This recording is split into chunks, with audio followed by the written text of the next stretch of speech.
Hey traders, Raghee here, and we're going to talk about market structure because market structure is everything. Now, what do I mean by that? Well, there's two kinds of structure that I'll look at. Now, if you remember the free videos from about a week or so ago, last week and the week before, we talked a lot about a momentum structure. We talked a lot about a trending structure. Now, whether or not a market's trending is very simple. I use these little trade flags right here. We make this tool available free to members so that they can at a glance know the structure of the 8, 13, 21, and 34 period exponential moving averages. Now, the way in which they're relating to each other is what's going to dictate whether or not those are green, those are yellow, or those are red. This is what I call a double green market. When I'm talking about double green, I am straight up talking about these two labels. Well, in this market of double green, I want to be long. I don't want to short this market, not even intraday. Not really. I mean, if you want to, certainly you can, but I'd rather stick with the flow that is mostly up. That's going to be the highest probability. Now, I'm saying this on purpose. I'm saying this on a day the market's selling off pretty well. And you're still might be thinking, Rog, you're not going to short this intraday? No, I'm going to let other folks who like to pick tops and uptrends short this. That's their strategy, these inflection points. Cool. Not my strategy. But I'm thankful that they're going to drive the prices lower because that's going to allow me the opportunity to potentially get long.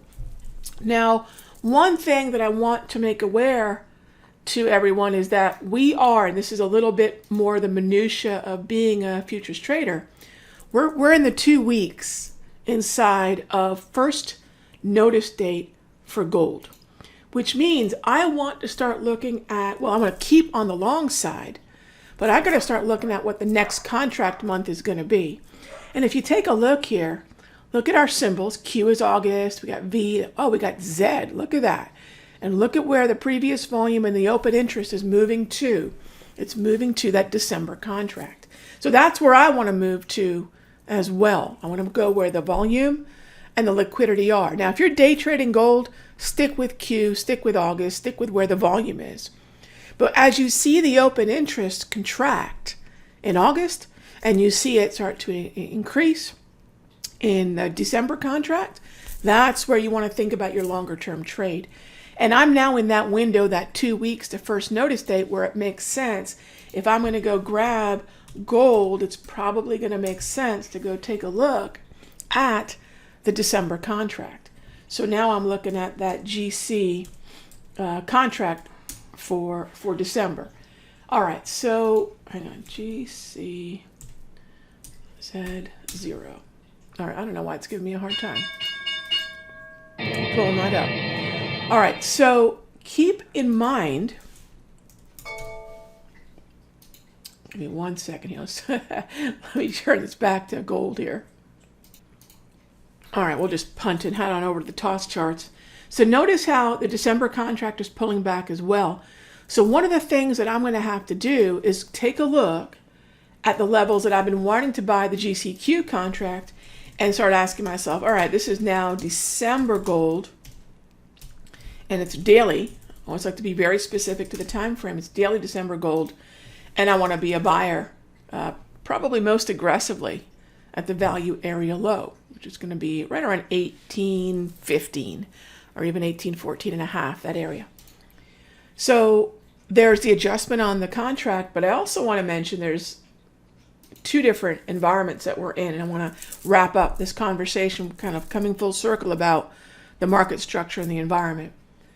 This is fine for pullback markets. You might ask, Rog, why are you waiting for pullbacks? Because yes, double green grab candles, but conversely, when I go to my momentum environment, I've got the yellow 10x candles. So I cannot play momentum, right? I've got to wait for a pullback. And so if you can learn how to visually have a process, I prefer visually, have a process at a glance to know what direction do I want to trade in and stick with that direction. And also making sure that you know the difference between a trending pullback environment and a trending momentum friendly environment, you're going to be able to understand the difference between buying at support levels on retracements and buying through resistance. All right. This doesn't matter if it's gold. It doesn't matter if it's a daily chart. It doesn't matter if it's a 1 minute chart. Let me show you a place where we've got a trend, momentum friendly environment, and a retracement friendly environment. And this is the NASDAQ.